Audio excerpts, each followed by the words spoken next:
This chapter goes over chapter 10, which is all about contemporary graphic design.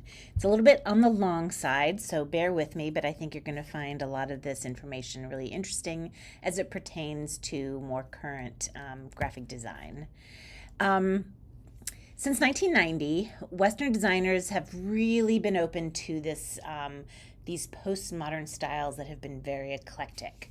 And there's also been an acceptance of the use of vernacular materials such as street art, comics, and other non-traditional graphic media.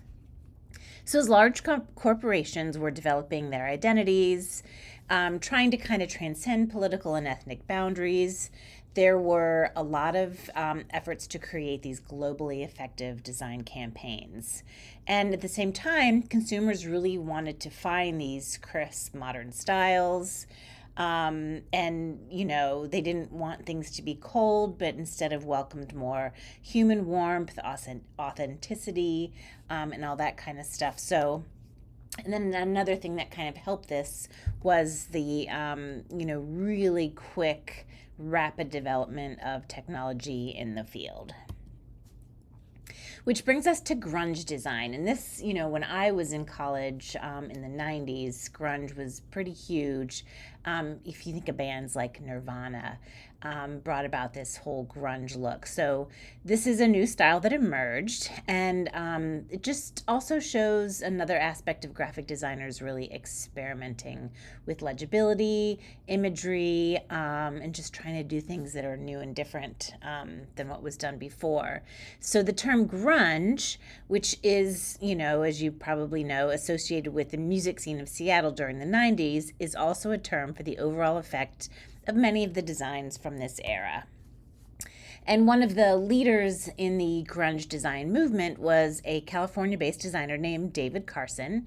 He was the designer on the Ray Gun magazine. I think he even created it between 1992 and 1994. I really wish I had some of these magazines, but you should, look them up. I'm sure you can probably find some digital versions. But his style really broke all the rules. People either sort of loved his work or hated his work. There was really no in between. He used overprinting, chaotic typography, disorder, really kind of reminiscent of Dada, but he put them together in a new way and really brought a new level of decorative energy to the postmodernism movement. So this is a magazine spread from the Ray Gun magazine, and you can kind of see, I know the image is a little crappy, but you can kind of see the overlapping of the type, weird column structures, linear elements that are, visible. Really, he's known for his purposeful mistakes. So he really kind of made it a point to break all the rules. And David Carson was technically self-educated. I don't really believe that he went to college for graphic design.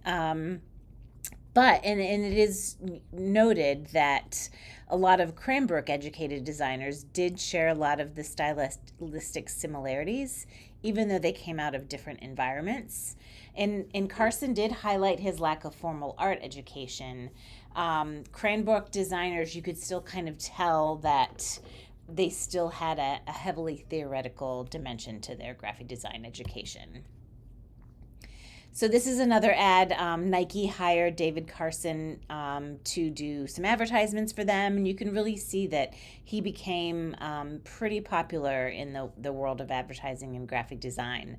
And really became a commercial success story. And I think he's still relatively successful today, just grunge design, isn't quite as prevalent as it was in the 90s. And then we come back to Emigre. One of the most successful releases by Emigre during the 90s was Template Gothic, and we talked about this a little bit before. It was designed by Barry Deck and really became the typeface of the grunge movement. It was described as the imperfect language of an imperfect world inhabited by imperfect beings. It's a really fun typeface to play with. And other examples of expressive chaotic graphics were made in 1990s by the British firm Tomato, which is such a great name for a firm. And you can see in this design on the left, they really created a number of dramatic record covers, including this one for the band Underworld. And though the name of the album is legible, the rest of the text is so overprinted and overlapped, it almost looks like imagery or texture that everything is pretty much impossible to read. And one of the things you can kind of note about this were these deliberate mistakes. So it really, the mistakes were deliberate. They kind of provide this kinetic energy. And I love this idea of using text as texture. Elliot Earls received his MFA from Cranbrook and worked at many design firms. And he was really an influential figure with designs for clients, including Non Such Records. So again, we're still working with record albums and record covers. And he was often noted as a visionary for his experimental projects. And he sort of was in the same group of designers such as David Carson and Neville Brody. He calls his studio the Apollo program, which is sort of a reference to the sense of optimism that filled the exploration of space in the early 70s, late 1960s. And he created a number of custom typefaces for Emigre magazine.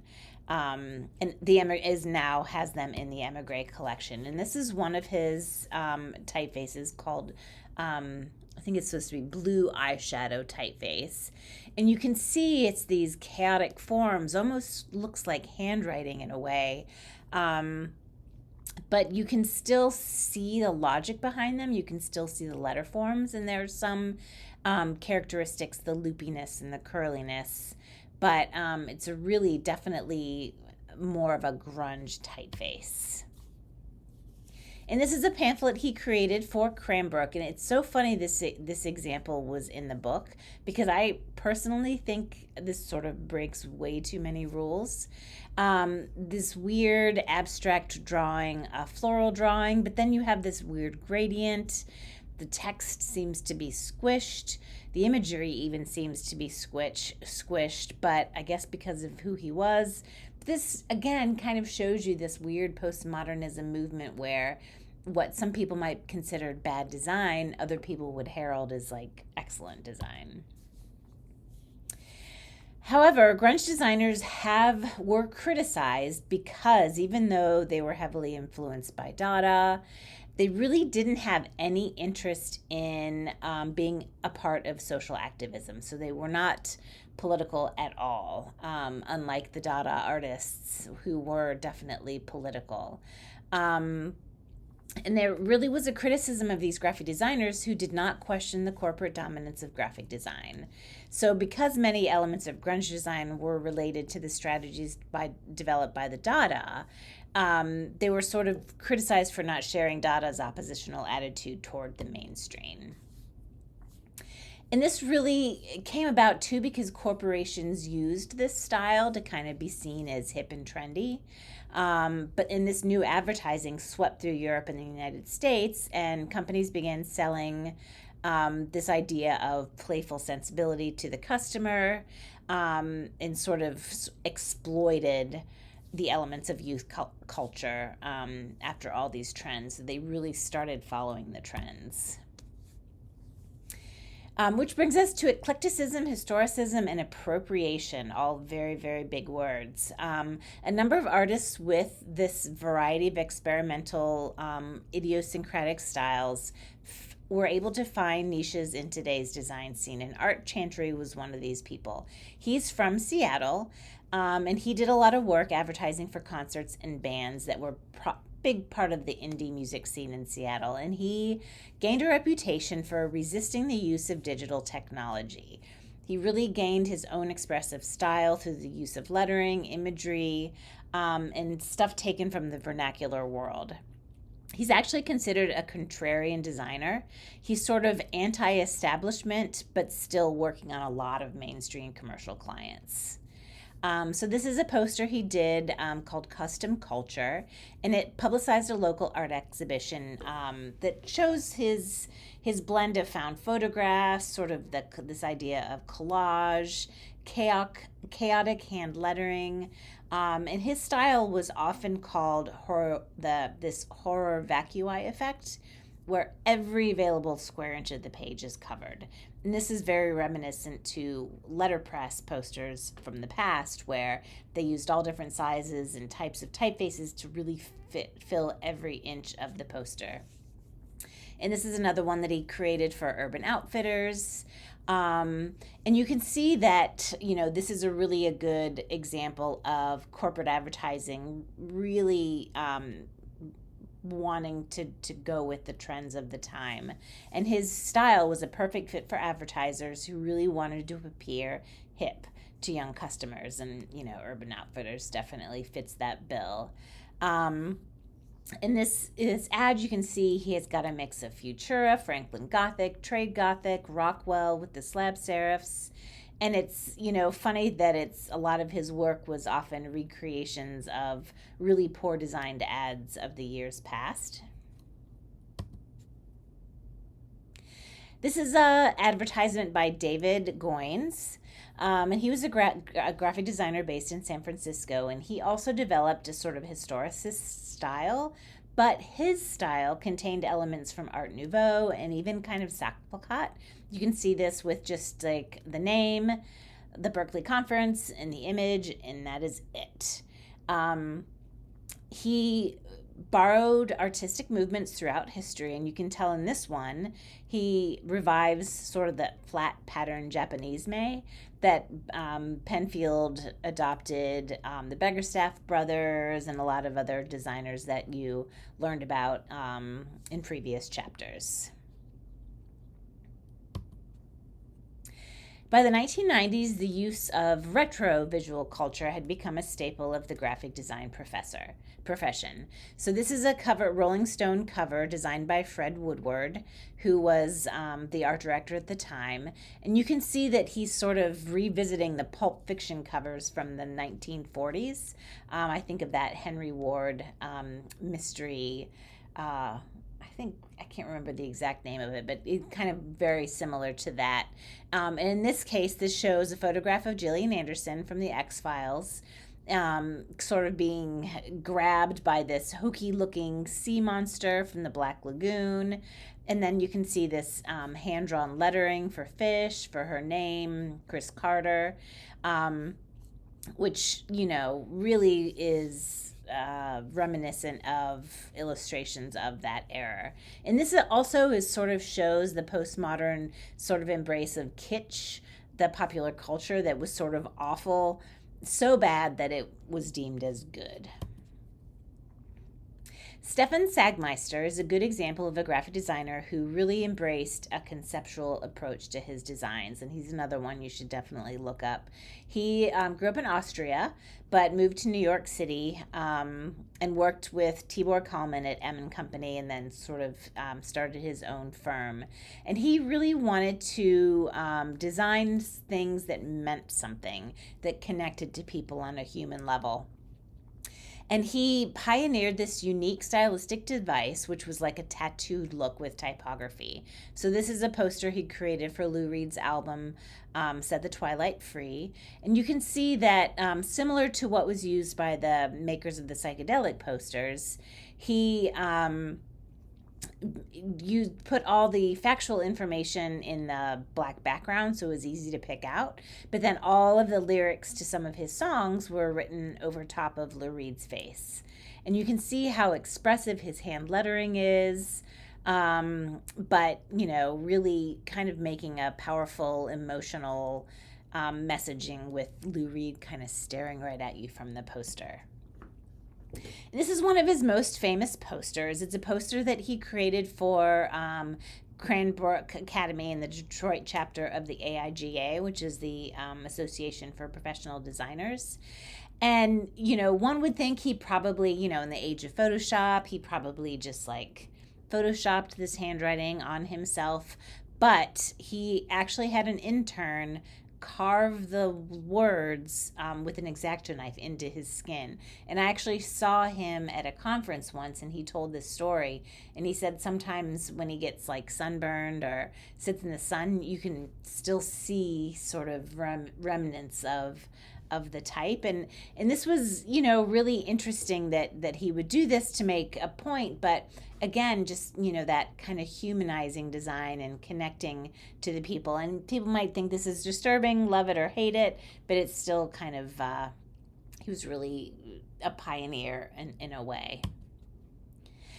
And he really became disillusioned by commercialism of design, and he wanted to do the projects that he wanted to work on. He didn't want to be told what to do. He wanted to find those passion projects.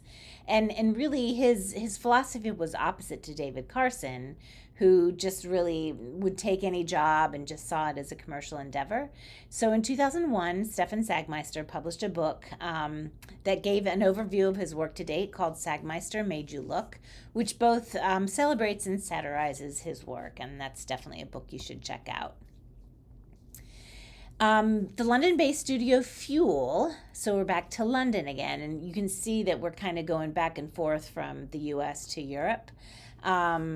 And they were really came about in the 90s with an understated conceptual style.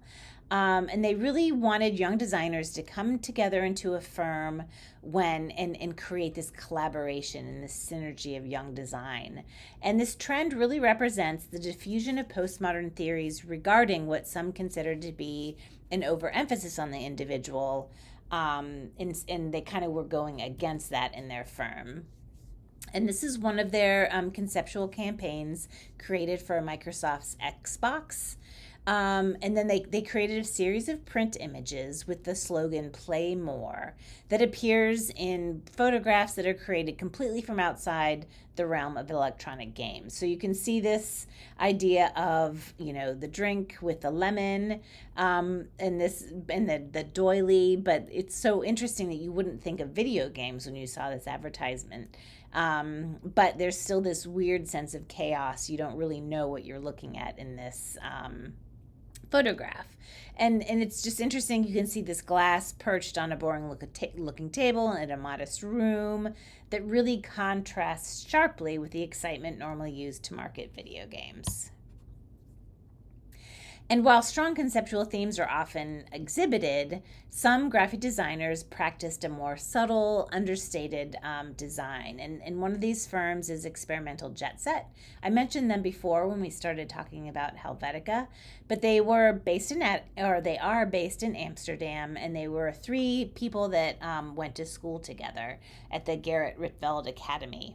And they were influenced by De Stijl and the Bauhaus, and very much held to a strict Swiss/international design sense. So this is an example of shameless modernism. It's a typographic solution in Helvetica in 2 weights, composed in an asymmetrical fashion with bold color.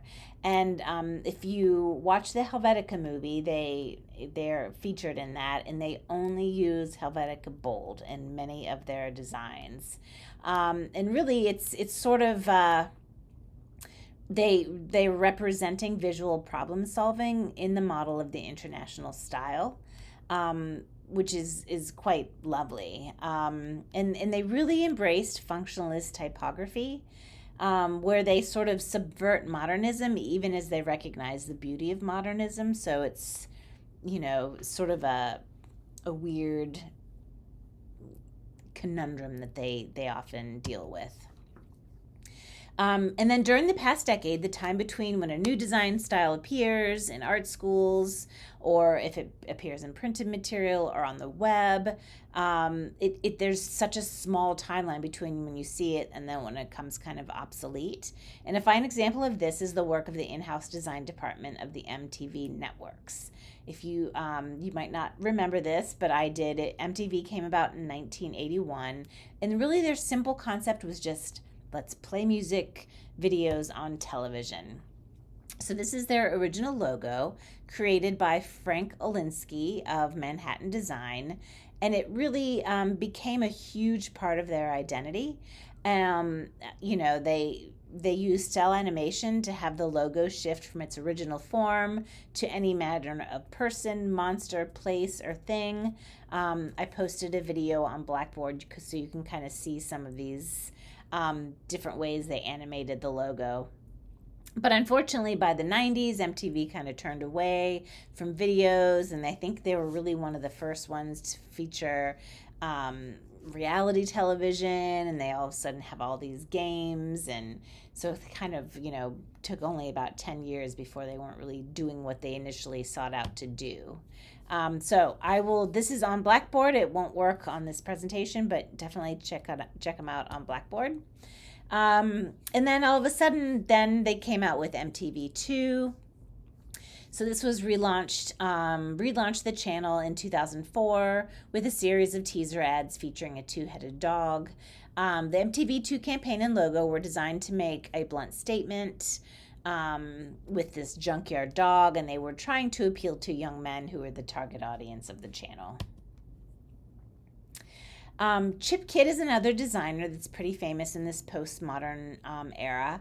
And he was very influential in the book cover design in the United States. He landed a position at Knopf Publishing Group after completing his bachelor's degree in graphic design and really revolutionized the design of the cover of fiction books.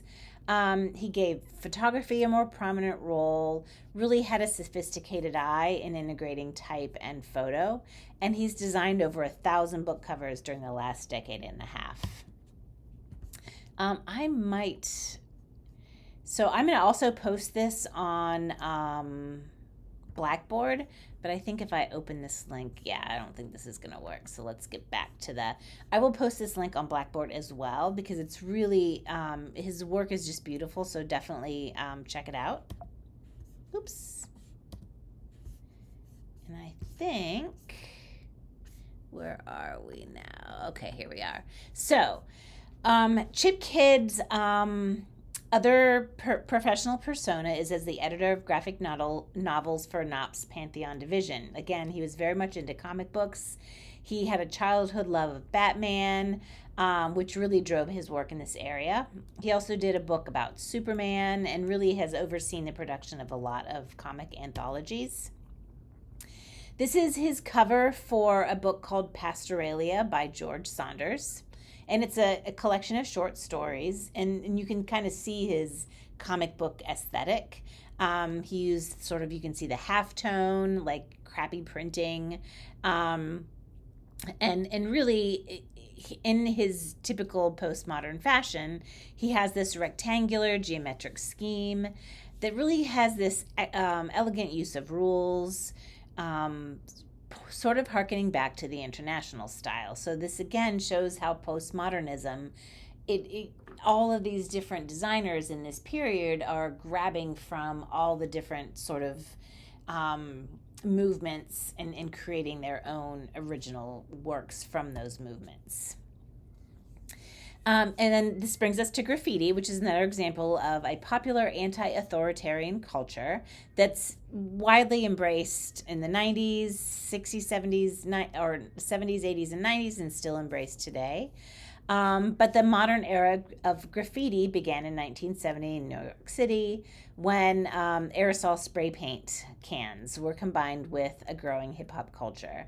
So graffiti artists tended to be self-taught, limited access to formal education, but their work was both an outlet for creative expression as well as a form of social protest. And the most famous graffiti works from this era were painted in the expressionist style, so very free-form, wild style, and their composition often covered subway cars and trains. So Lee Quinones and Fab Five Freddy entered the mainstream art world, and their work really caught the imagination of the broader public. There's always been a debate as to whether graffiti represented a legitimate form of art or if it was just vandalism, and I think in this day and age, I think people are starting to really respect and appreciate the art of graffiti. In the 90s, graffiti experienced a revival, and a lot of companies would hire graffiti artists to produce murals for them. And that's still happening today in Cleveland, Detroit, San Francisco. You can go, Cincinnati, you can go a lot of cities and see all these beautiful murals. So all of a sudden, it's commonplace to see urban trains and buses covered with advertisements over the entire vehicle, which sort of harkens back to this idea of graffiti. So this is the wild style typeface. So there are a bunch of graffiti typefaces out there now. And the way graffiti kind of came into graphic design is through these digital typefaces. So these digital typefaces allowed designers to integrate this raw energy of graffiti into their more formal modes of communication. Shepard Fairey is a street artist who first appeared on the scene in Providence, Rhode Island. He created the poster for Barack Obama's campaign, his Hope poster, which is hugely famous. A lot of people have mimicked this, sort of like the I Love New York logo. A lot of people use this style now. But it really became an iconic part of Obama's identity. Shepard Fairey's made a whole bunch of other posters, a lot of political posters, and he's done a lot of murals, a lot of street art.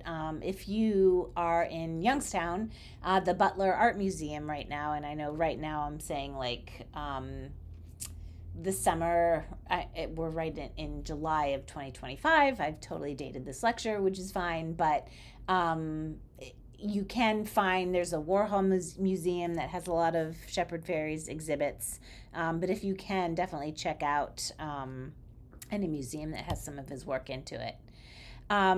So illustration also became a part of the digital age, and it really kind of, as we're getting into photography and typography and digital fonts, illustration kind of fell to the wayside a little bit. But New York designer and illustrator Lori Rosenwald decided to bring it back and started to digitally collage text and photo and bring her drawing skills in this as well. So she and others have managed to create a reliable niche out of the commercial market, because people were tired of seeing these digital things and wanted to see hand-drawn elements again. So the popularity of illustration in graphic design really became part of the postmodern nostalgia for past styles. So this is her illustration for the Target in 2009.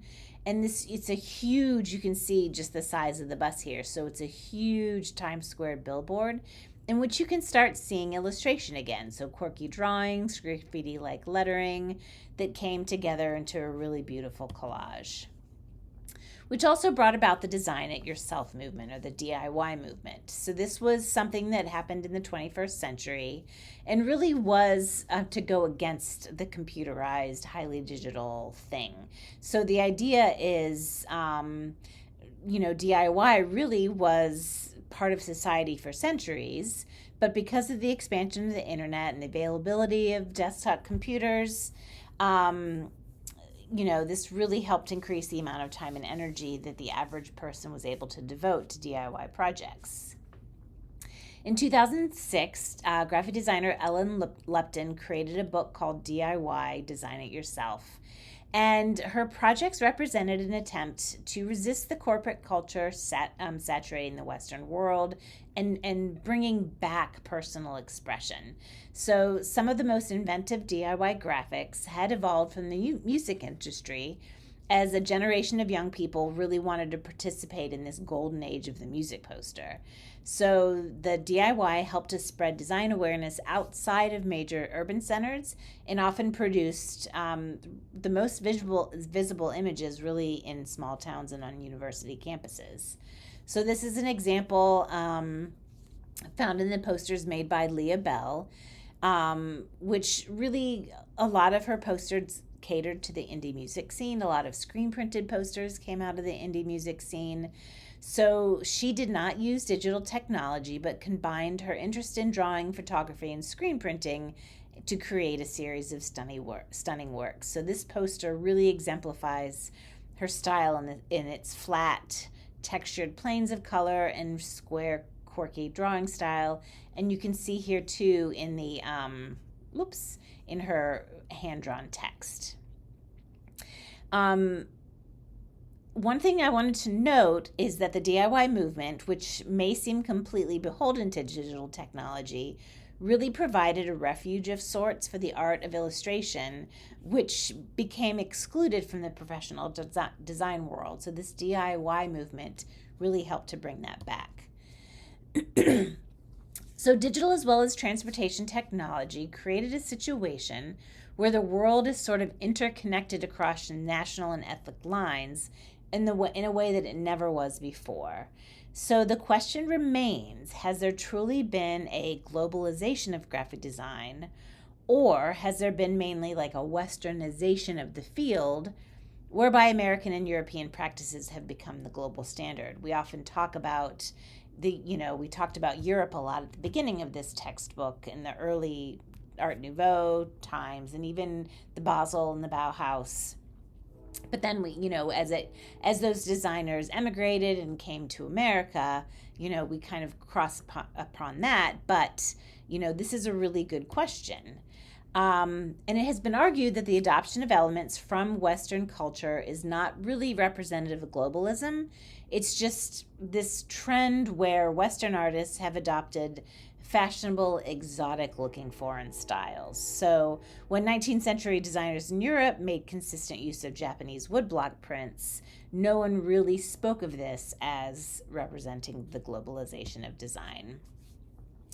So one of the greatest challenges facing designers who work for corporations with a global reach, such as Apple, was integrating these Western styles, but still making it look diverse and appealing to cultural tradition. So this is Morad Boutrous, who was a London-based designer who was called upon to create works that blended the Latin alphabet, which is the Western alphabet, with the mix of uppercase and lowercase letters with the Arabic alphabet.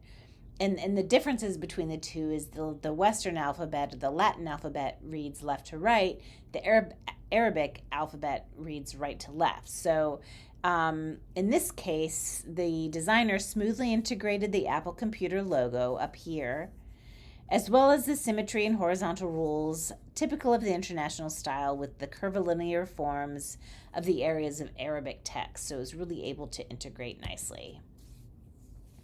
And the most commonplace producers of global graphics are the major advertising agencies based in Europe and the US who execute corporate publicity campaigns that are intended to appeal across the different continents.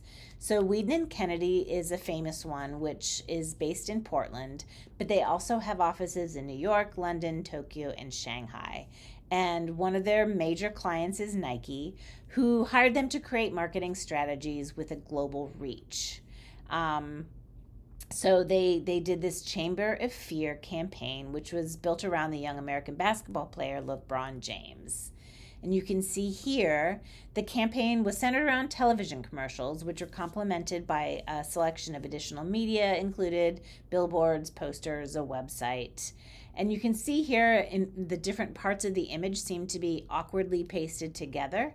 So it's sort of contemporary digital art, but borrowed from Asian examples, and it's just very unique in that way.